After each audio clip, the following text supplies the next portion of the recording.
Feliz sábado, igreja.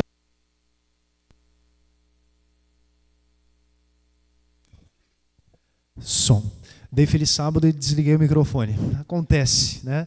Que alegria estarmos juntos, que Deus te abençoe, que a graça e que a paz do Senhor Jesus esteja com você nesta manhã fria de sábado, mas estamos felizes porque o sol brilha lá fora. Amém? E se você veio aqui é porque o Espírito de Deus te trouxe até aqui. E juntos viemos para adorar o nome do nosso Deus, para sermos confortados na sua palavra. E tenha plena convicção, presta bem atenção nisso aqui, tenha plena convicção. Quando você vem à casa de Deus, você não sai dela com a mesma medida de fé, porque a sua fé sai daqui fortalecida. Amém? Irmãos, alguns anúncios importantes aqui para a igreja. Como vocês sabem, nós vínhamos há várias semanas lançando desafios para a igreja em relação ao projeto Amigos de Oração. E qual que é o propósito desse projeto? O propósito é que os nossos amigos, e quando eu falo amigos, eu estou falando de colegas de trabalho, de vizinhos, de parentes, de conhecidos, todo esse grupo, os nossos amigos, para que eles estejam aqui na igreja, para que eles ouçam a respeito do poder transformador da Bíblia e sejam desafiados a estudar a palavra de Deus. Esse é o grande propósito. E eu creio que a maioria viu que eu coloquei no grupo um formulário. Quantos viram o formulário que eu coloquei lá no grupo da igreja? Esse formulário, irmãos, se você não respondeu ainda, por gentileza, está no grupo lá. É muito simples, você vai acessar e você só vai preencher ali o que está proposto. Por quê? Porque nós precisamos de um controle para nós sabermos como é que está o processo. E qual que é a informação que nós temos até hoje? A informação é a seguinte: mais de 80% dos nossos amigos, dos amigos da igreja, não poderão estar hoje, caso nós façamos às 17 horas esse nosso momento, para recebermos os amigos.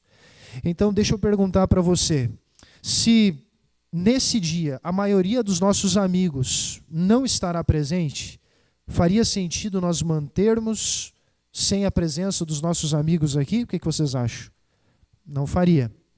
Então, pensando nisso, nós vamos comunicar uma nova data, para que nós tenhamos a presença desses amigos e eles venham até a casa de Deus e comecem, a partir desse momento que eles estiverem aqui, a estudar a Bíblia, se comprometendo a conhecer esse livro que mudou a minha vida, que mudou a sua vida, e que eu tenho plena segurança que pode mudar também a vida desse amigo pelo qual você tem orado. Então, o pedido que eu faço para a igreja, continuemos orando por essas pessoas. Segundo pedido, espere a nossa comunicação, esteja atento aos anúncios, porque nós vamos passar uma nova data, e eu tenho plena segurança, irmãos, que pela graça de Deus, nós teremos uma programação muito abençoada, com a presença dos nossos amigos aqui para a honra e glória do nosso Deus. Amém?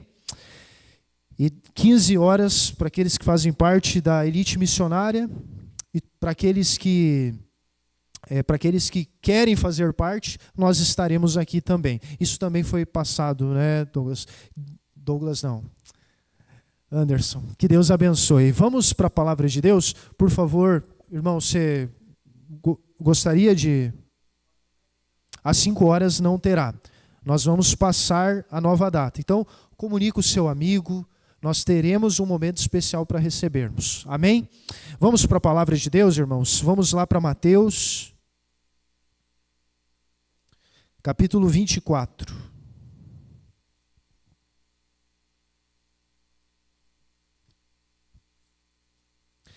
Mateus, capítulo 24.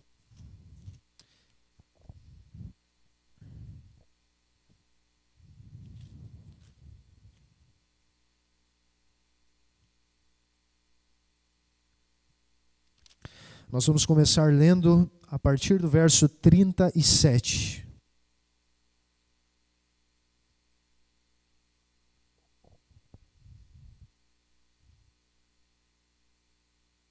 Se você encontrou, diga amém. Vamos orar. Querido Deus, amado Pai que está nos céus, diante da Tua presença santa nós estamos. Sabemos que somos indignos, somos pecadores, mas Te louvamos porque por meio da Tua graça, Senhor, o Senhor nos acolhe, o Senhor nos chama de filhos e nos dá a plena segurança da salvação em Cristo Jesus e a adoção como filhos e herdeiros de uma promessa eterna. Aqui estamos, Senhor, falhos e imperfeitos como somos, mas dependendo unicamente dos méritos de Cristo e do seu sangue derramado na cruz para a nossa salvação.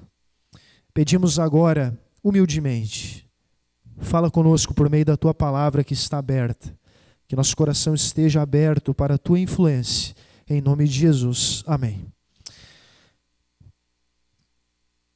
Pois assim como foi nos dias de Noé, também será a vinda do Filho do Homem. Porquanto assim como nos dias anteriores ao dilúvio, comiam e bebiam, casavam-se e davam-se em casamento, até ao dia em que Noé entrou na arca, e não o perceberam, senão quando veio o dilúvio e os levou a todos. Assim será também a vinda do Filho do Homem. Amém?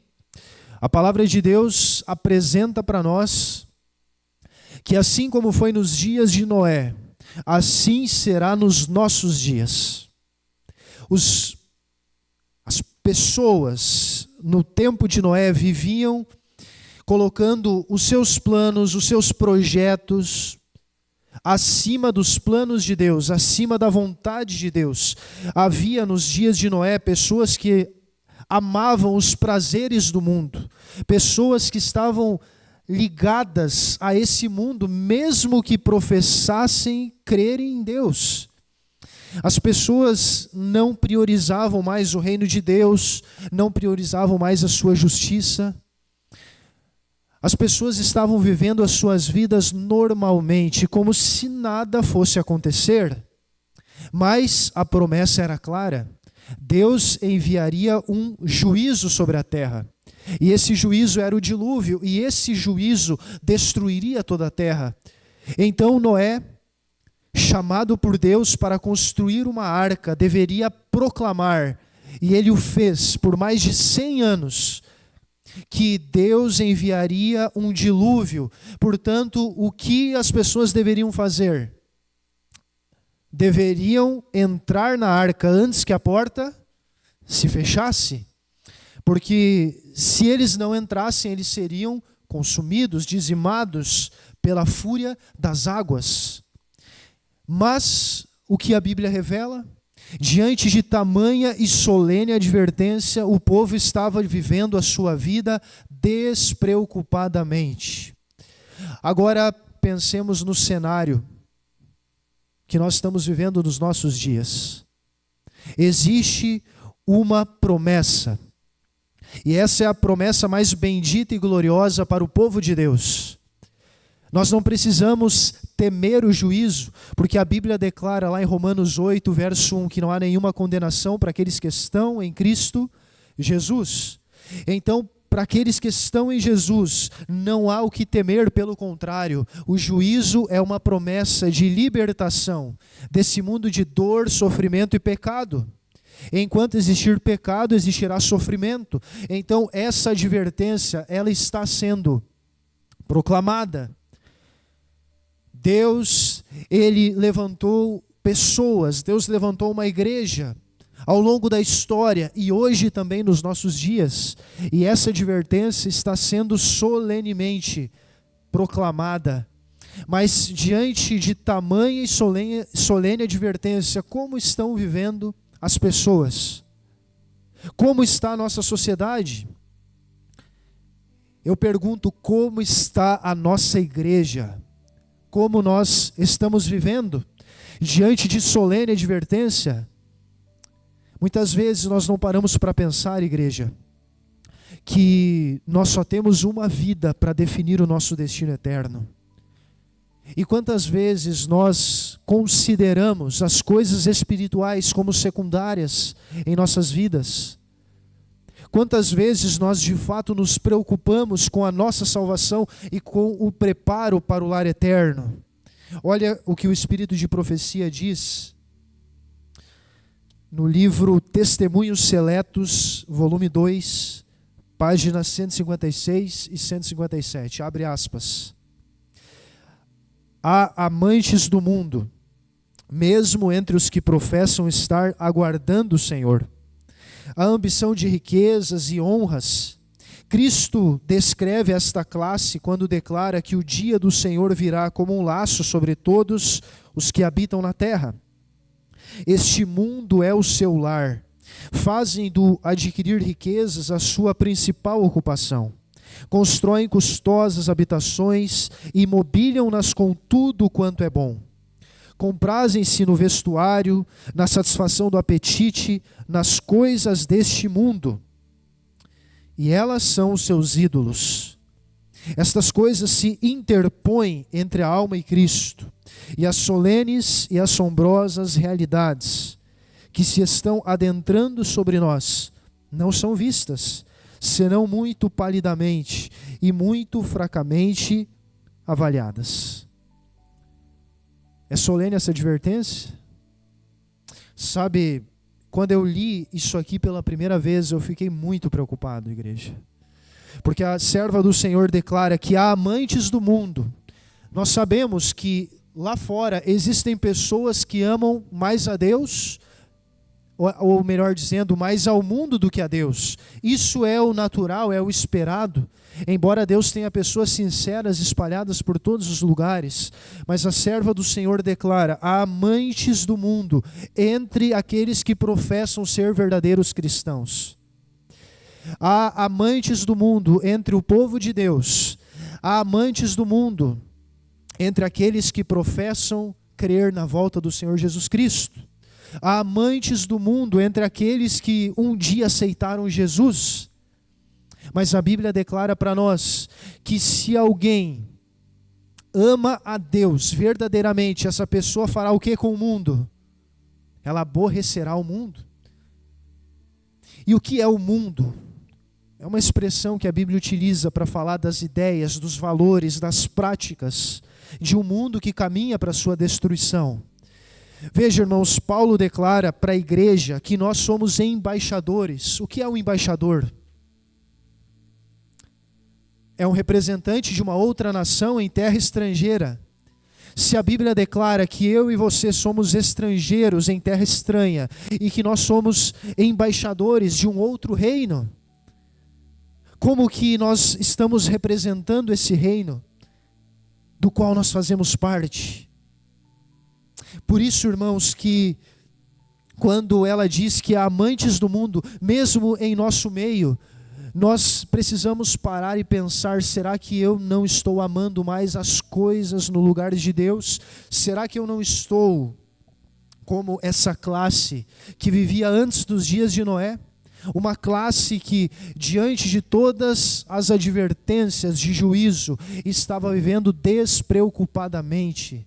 Só que um dia, a Bíblia declara que a porta da arca, ela foi fechada. De que maneira? De maneira sobrenatural por um anjo de Deus. Da mesma forma, a Bíblia declara que um dia a porta da graça vai se fechar. E a Bíblia ensina que virá uma grande fome sobre a terra. Fome não de pão e fome não de água, mas de ouvir o que, igreja? A palavra de Deus. Irmãos, nós precisamos acordar. Paulo declara para nós: já é hora de vos despertardes do sono, porque a nossa redenção está mais próxima do que quando no princípio cremos. Jesus está voltando, e como nós estamos vivendo a nossa espiritualidade? Como está o nosso preparo? Será que nós estamos vivendo de maneira despreocupada, a ponto de quando Jesus voltar, nós sermos pegos de surpresa? Eu cheguei até aqui nessa reflexão para agora introduzir algo importante que diz respeito à maneira como nós devemos viver enquanto Jesus não vem. A maneira como nós devemos nos portar enquanto aguardamos nos encontrar com o nosso Salvador. E eu quero agora que você olhe para a palavra de Deus e veja bem o que nós vamos estudar aqui. Nós vamos ver a maneira como Jesus espera que nós vivamos enquanto Ele não vem. Então, olhe para a sua Bíblia, vamos ler agora o mesmo capítulo 24, os versos 32 até o 36. Aprendei, pois. Aliás, vamos para o verso 36.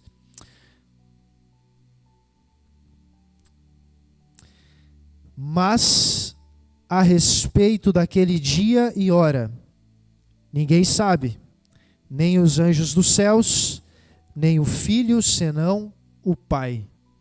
O que a Bíblia diz aqui em relação ao dia e a hora da volta de Jesus, igreja? Ninguém sabe. A palavra de Deus é muito clara ao dizer que essa informação não nos foi revelada. Então não compete a nós ficarmos especulando o tempo da volta do Senhor Jesus Cristo. Jesus deixou isso muito claro para os discípulos. Isso não foi revelado. A respeito daquele dia e hora ninguém sabe, nem mesmo Jesus Cristo, enquanto homem, vivendo nessa terra, sabia quando Ele voltaria. Porque lembre, Jesus, enquanto homem, Ele abriu mão do seu poder divino. Tudo o que Ele fez foi pelo poder de quem? Pelo poder do Pai. Tanto é que Jesus declarou: vocês, falando para os discípulos, farão obras ainda maiores. Então, o que Cristo fez, os discípulos fizeram. E nós cremos que Deus também derramará o seu Espírito. E as mesmas obras, a sua igreja, no tempo do fim, que é o tempo que nós estamos vivendo, pouco antes da volta de Cristo Jesus, também fará para proclamar ao mundo o último clamor, a última mensagem de advertência. Então, o tempo não nos compete saber, porque não foi revelado. Agora, vá comigo, deixe marcado Mateus, e vá até Atos capítulo 1, verso 7.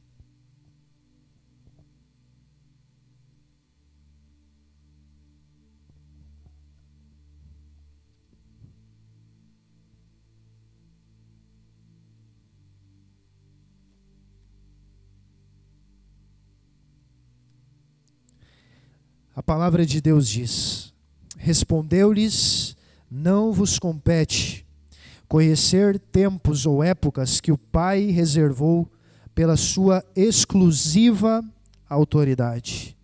Amém? Veja, irmãos, pouco antes de Jesus ascender aos céus, os discípulos voltaram a questionar aquilo que Jesus, ao longo do seu ministério, já havia ensinado, que não vos competia conhecer, porque era algo exclusivo da parte de Deus. Agora Jesus, prestes a subir ao céu, novamente os discípulos perguntam, e Deus declara: não vos compete conhecer. Então, irmãos, o primeiro aspecto para nós termos gravado em nossas mentes: não nos foi revelado o dia da volta do Senhor Jesus Cristo. Não nos compete saber. O que nos compete? Nos preparar para esse encontro. Nos preparar para um dia vermos Jesus voltando nas nuvens do céu.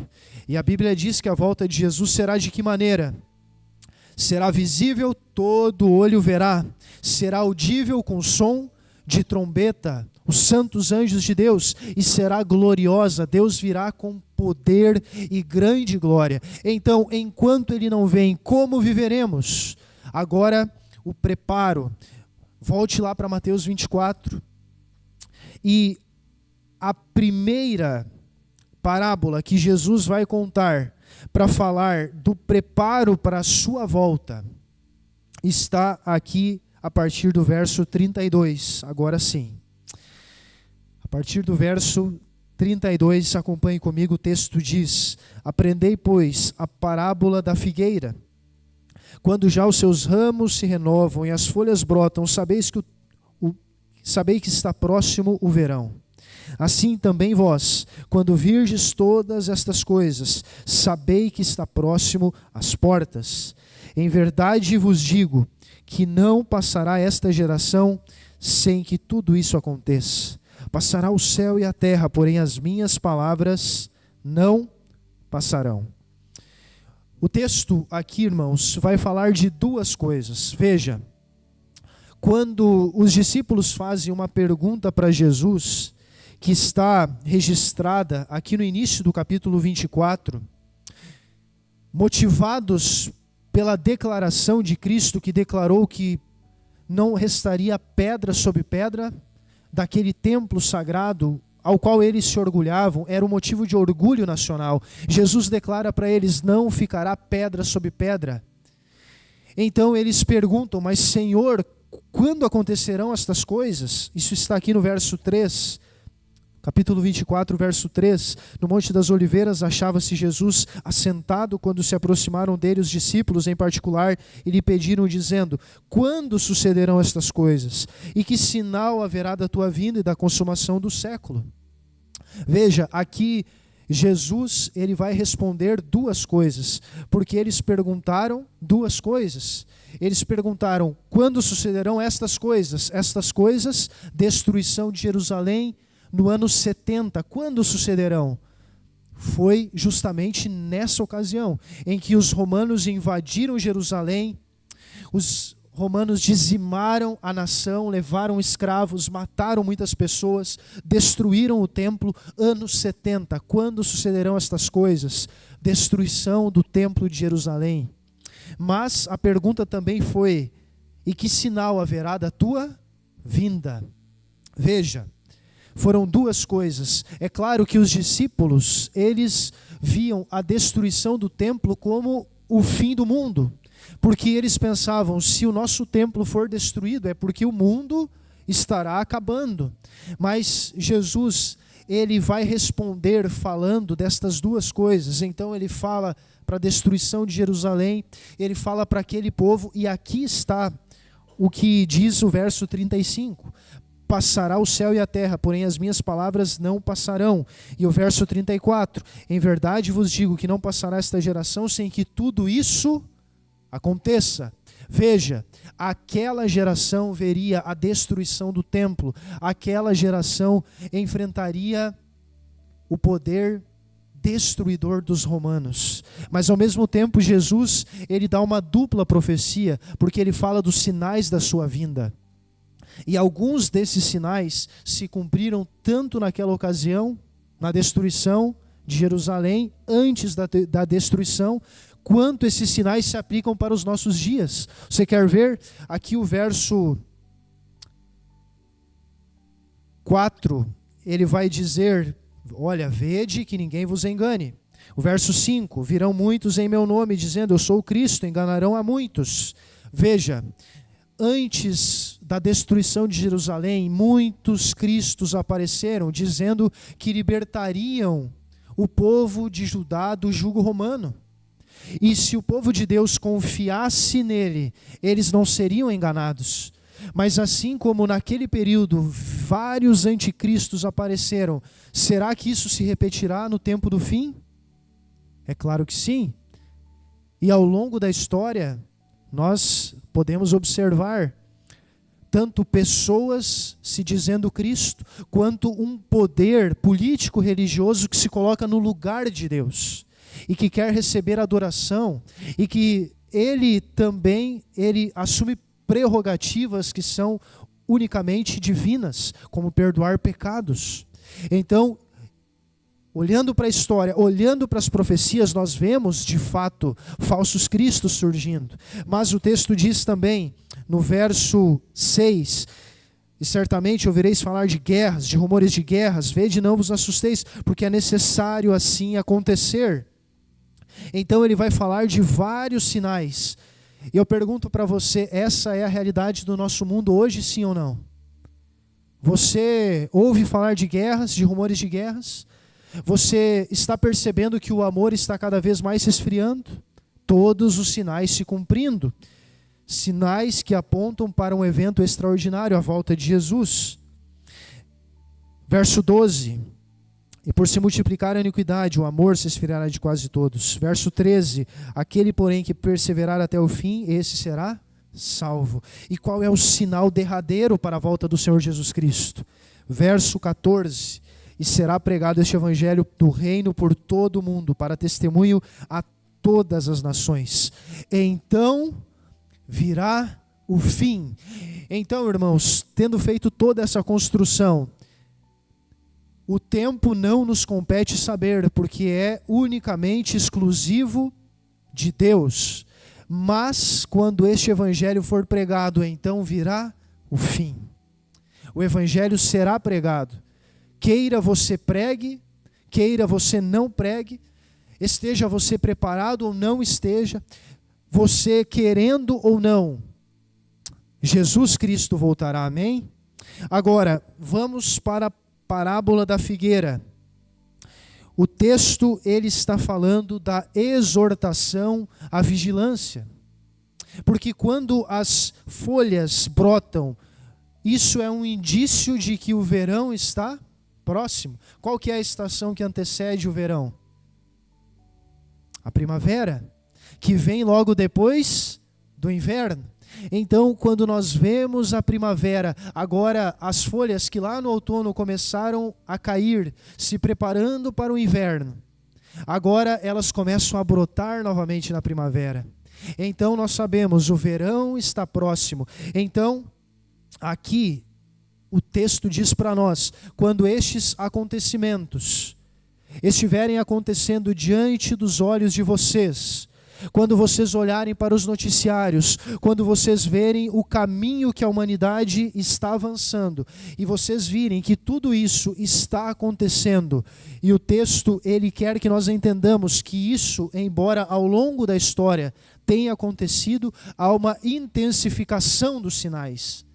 Então, quando estas coisas estiverem acontecendo, assim como as folhas mostram que o verão está próximo de uma figueira, quando nós víssemos os sinais acontecendo, nós deveríamos ter em mente, embora nós não devamos especular a data, nós precisamos estar vigilantes, porque o dia do Senhor Jesus Cristo voltar está próximo, amém? Jesus está próximo de voltar. Então a primeira mensagem que Jesus fala é: nós precisamos vigiar. E Jesus mesmo disse: vigiai e orai, para que não entreis em tentação. Nós precisamos vigiar. E o que é vigiar? É estar atento aos sinais, é estar se preparando de maneira ativa.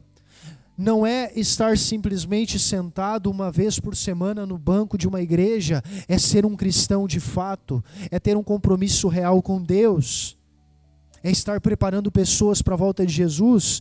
Tudo isso implica estar vigilante e em oração. E a Bíblia diz: orai sem cessar. É viver uma vida de oração. Depois dessa parábola, vai ser contada uma segunda parábola. No verso 45. A parábola do bom servo e do servo mau. O texto diz: quem é, pois, o servo fiel e prudente, a quem o Senhor confiou seus conservos para dar-lhes o sustento ao seu tempo? Paramos aqui. Jesus vai contar uma segunda parábola, e aqui ele vai falar de um senhor que vai se ausentar, e esse senhor vai deixar o seu servo responsável pelos seus bens, pelos seus conservos. Então a pergunta é: quem é, pois, o servo fiel e prudente, a quem o Senhor confiará responsabilidades, enquanto ele se ausentou para uma terra distante? Veja, o que Jesus estava querendo dizer com esta parábola? Quem é o Senhor que se ausenta para uma terra distante? Pode falar, sem medo de errar. Jesus. Jesus é o Senhor. Ele subiu até o céu, mas ele prometeu: eu vou voltar. E ele pergunta, quem é o servo? Lá em Lucas, você não precisa abrir, eu vou apenas citar, capítulo 12, verso 42, conta a mesma parábola. Só que a parábola que Lucas, o nome que Lucas vai utilizar, a palavra que Lucas vai utilizar, ao invés de servo, é mordomo. Quem é, pois, o mordomo fiel e prudente, a quem o Senhor confiará os seus conservos, os seus bens? O que diz a Bíblia lá em Salmo 24, verso 1? Ao Senhor pertence a terra, tudo que nela se contém, o mundo e todos os que nele habitam. Ageu 2:8 declara que Deus é dono do ouro e da prata. Ezequiel 18, verso 4. Ezequiel 18, verso 4 declara que ao Senhor pertencem todas as almas, tanto a alma do pai quanto a alma do filho. A alma que pecar, essa morrerá. Então, irmãos, Deus é dono de todas as coisas, Deus é dono de todos os recursos e Deus é dono também de todas as pessoas. É por isso que Jesus conta uma parábola, para que nós entendamos: ei, igreja, você não é dono de nada, você é mordomo dos bens do seu Senhor. E a pergunta é, igreja de Vila Santo Antônio, quem é, pois, o mordomo fiel e prudente, a quem o Senhor confiará os seus bens, as pessoas? Quem quer falar? Eu, nesse momento. Eu? Você é também? Amém, igreja? Jesus está falando que um dia Ele vai voltar. E Ele vai pedir contas sobre como nós administramos os nossos recursos. Como que você tem administrado a sua vida financeira? Você tem sido fiel a Deus nos dízimos, nas ofertas?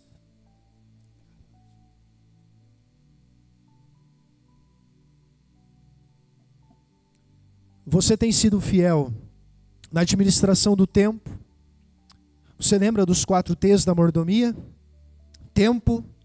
O que a Bíblia diz? Remindo o tempo, porque os dias são maus. Segundo T da mordomia, templo.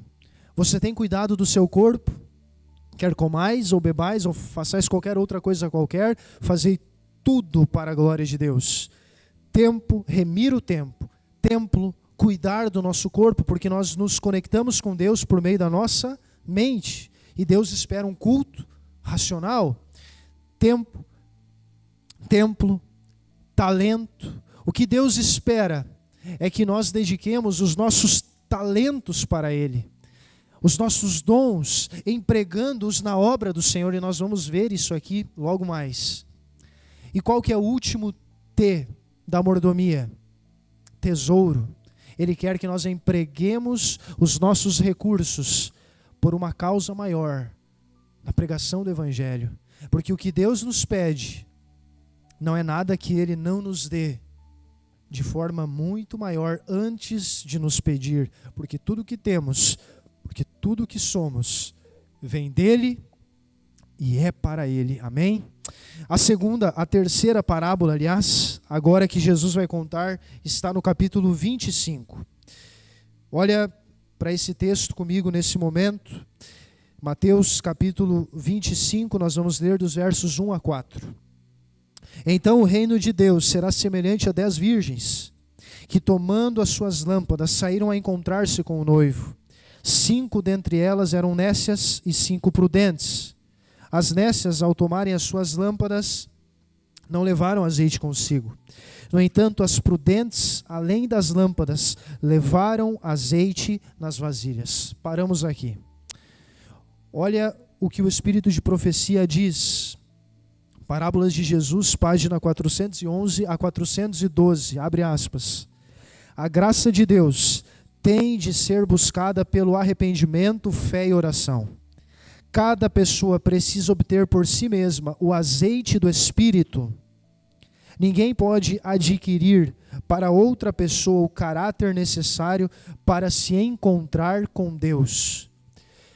O que representa então o Espírito, o azeite, melhor dizendo, o Espírito? Então, aquelas virgens foram separadas em dois grupos. Um grupo era de virgens prudentes ou sábias, o outro grupo de nécias ou loucas. O que separou umas das outras? Algumas tinham azeite de reserva, algumas estavam precavidas. O que isso representa para nós, igreja? A Bíblia declara: ser fiel no pouco, e sobre o muito te colocarei. Veja, a fidelidade nas pequenas coisas nos prepara para as grandes coisas. A comunhão com Deus no dia a dia, a dependência de Deus, a vida de oração, é o que vai nos preparar para quando vierem as grandes crises, para que nós estejamos preparados. Agora, deixa eu te perguntar, se alguém não tem comunhão com Deus em tempos de paz, se alguém não está num relacionamento íntimo com o Senhor em tempo de bonança, você acha que quando vier um decreto de morte, essa pessoa que não buscou o Espírito em tempo apropriado, ela enfrentará os desafios na presença de Deus, ou ela fugirá com medo e vai negar a sua fé? Nós precisamos pensar sobre isso, irmãos.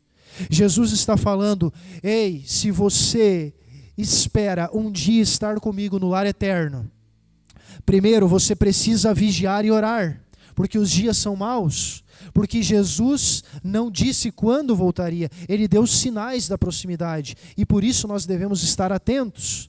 Ele disse também que nós devemos ser mordomos fiéis enquanto Ele não vem.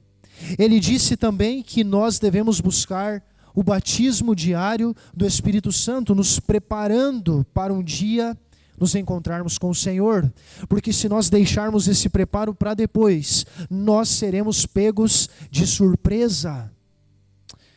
E Jesus vai encerrar aqui na parábola dos talentos, a partir do verso 14. Leia comigo.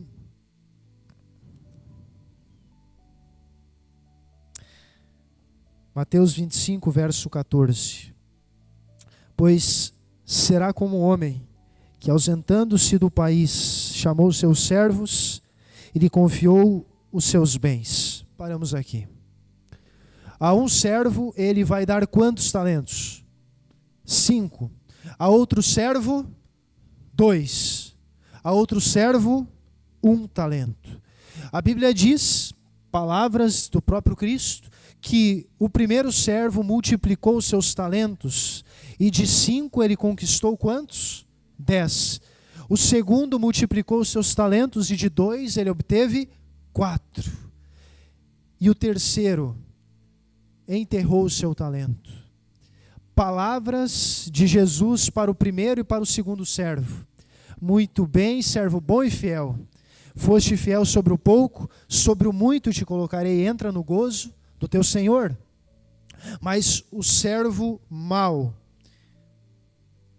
Jesus declara para ele, leia comigo aqui, servo mau, a partir do verso 24. Chegando por fim o que recebera 1 talento, disse: Senhor, sabendo que és homem severo, que ceifas onde não semeaste, e ajuntas onde não espalhaste, receoso, escondi na terra o teu talento. Aqui tens o que é teu. Respondeu-lhe, porém, o Senhor: servo mau e negligente. Sabias que ceifa onde não semeei, ajunto onde não espalhei? Cumpria, portanto, que entregasses o meu dinheiro aos banqueiros, e eu, ao voltar, receberia com juros o que é meu. Tirai-lhe, pois, o talento, e dai-o ao que tem 10, porque a todo o que tem se lhe dará, e terá em abundância. Mas ao que não tem, até o que tem lhe será tirado.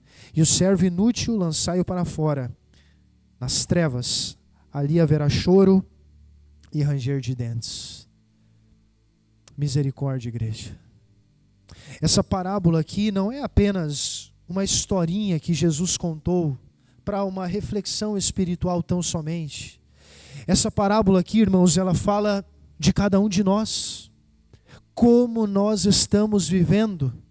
Você não foi chamado para viver a sua vida cristã assistindo passivamente a culto semanalmente, irmãos. Você foi salvo em Jesus Cristo. E quando você teve nesse tanque batismal ou em outro tanque batismal que você foi batizado, você teve a imposição de mãos e ali você recebeu o dom do Espírito Santo que veio sobre você. A partir daquele momento você recebeu dons espirituais e agora Cristo ele está perguntando para você que tipo de servo você é. Você é aquele servo que está empregando seus dons e talentos para levar pessoas aos pés de Cristo? Ou você é aquele servo mau e negligente? Aquele tipo de servo que está falando, olha, eu não quero compromisso nenhum. Eu tenho as minhas responsabilidades. Ei, deixa eu te falar algo importante. Todos nós temos as nossas responsabilidades. Muitos aqui têm, além de trabalho, estudos, tem família, tem uma série de atividades. A nossa vida é muito corrida, irmãos. Há um tempo atrás, a sociedade funcionava de forma mais lenta. Parece que o tempo passava mais devagar, mas hoje é tudo muito corrido. Mas embora o nosso tempo seja escasso, uma coisa nós não podemos negar: para aquilo que é importante nós sempre achamos tempo. Para aquilo que nós julgamos prioridade, nós sempre conseguimos encontrar um espaço na agenda. Como nós estamos vivendo a nossa vida espiritual? Uma vida passiva? Uma vida apenas de se alimentar de sermões? Ou nós de fato estamos dedicando a nossa vida para levar pessoas aos pés de Cristo? O que Jesus queria dizer é que Ele não quer que nenhum de nós que aqui estamos sejamos considerados como servos maus e negligentes quando Ele voltar. Jesus contou essas parábolas para que nós nos preparemos, porque Ele está voltando. E Ele não quer que ninguém seja pego desprevenido, irmãos. Se nós aplicarmos em nossas vidas o que Jesus falou aqui, eu tenho plena segurança, nós estaremos nos preparando para que quando Jesus voltar, nós olhemos para o alto e declaremos todos juntos em um só coro: esse é o Deus ao qual nós aguardávamos. Irmãos, se essa esperança não arde no seu coração, está na hora de nós nos arrependermos, está na hora de nós clamarmos: Senhor, tem misericórdia de mim. Me ajuda a te amar sobre todas as coisas. Me ajuda a almejar a tua breve volta e preparar pessoas para estarem com o Senhor no lar eterno. Eu quero encerrar lendo um último texto com a igreja que está lá em 2 Pedro. 2 Pedro capítulo 3.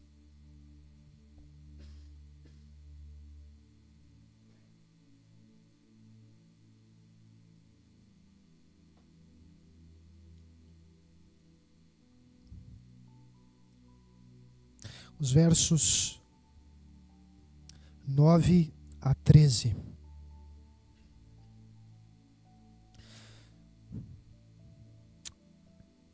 Não retarda o Senhor a sua promessa, como alguns a julgam demorada. Pelo contrário, Ele é longânimo para convosco, não querendo que nenhum pereça, senão que todos cheguem ao arrependimento. Virá, entretanto, como ladrão o dia do Senhor, no qual os céus passarão com estrepitoso estrondo e os elementos se desfarão abrasados. Também a terra e as obras que nela existem serão atingidas. Visto que todas essas coisas hão de ser assim desfeitas, presta atenção no como devemos viver. Deveis ser tais como os que vivem em santo procedimento e piedade, esperando e fazendo o que mais, igreja? Apressando a vinda do dia de Deus, por causa do qual os céus incendiados serão desfeitos e os elementos abrasados se derreterão. Nós, porém, segundo a sua promessa, esperamos novos céus e nova terra, nos quais habita a justiça. Amém? O apelo para nós nesta manhã é que nós nos preparemos para o encontro com o Senhor Jesus Cristo. Se Jesus ainda não voltou, diga amém e agradeça a Deus, porque Ele está sendo misericordioso, porque Ele quer, em primeiro lugar, que nós não nos percamos. Ele não quer que os nossos queridos se percam. Ele não quer que muitas pessoas por quem Ele deu Jesus Cristo para morrer na cruz do Calvário não se percam. Então, igreja, eu finalizo dizendo: nós estamos vivendo tempos emprestados. Jesus muito em breve voltará. E nesse momento eu quero desafiar a igreja. Se você de fato quer viver em santo procedimento e piedade, se preparando e apressando a volta do Senhor Jesus Cristo, levante a sua mão nesse momento em comprometimento. Que Deus te abençoe. Nós teremos um louvor. Ouça essa mensagem musical e deixe Deus falar ao seu coração. Faça a sua oração individual. E eu estarei orando por você no final.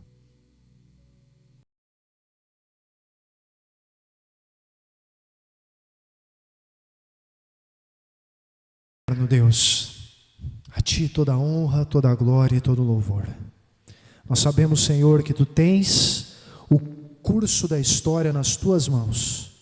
O Senhor está conduzindo a história para o seu clímax, para a volta do Senhor Jesus Cristo a essa terra.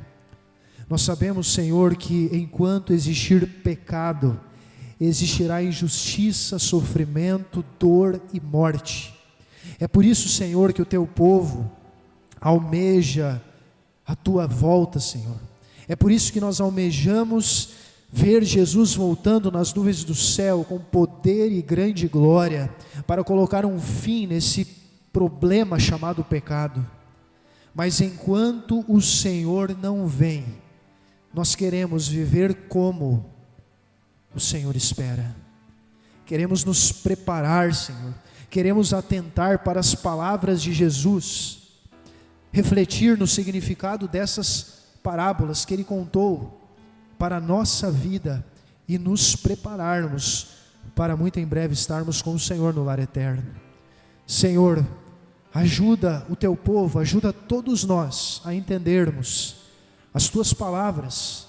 Quem quer vir após mim, a si mesmo se negue, tome a sua cruz e siga-me. Nós queremos entender, Pai, de fato, o que é se sacrificar, o que é abrir mão do nosso conforto, o que é deixar planos e propósitos e até mesmo sonhos por amor a Ti, porque nós queremos, Senhor, ser fiéis nas pequenas coisas, para nas grandes provas que estão adiante de nós, nós não hesitemos em obedecer mais a Deus do que os homens. Prepara o Teu povo, prepara uma igreja, Senhor, para a Tua breve volta. É o que Te pedimos e é o que suplicamos no nome santo de Jesus. Amém.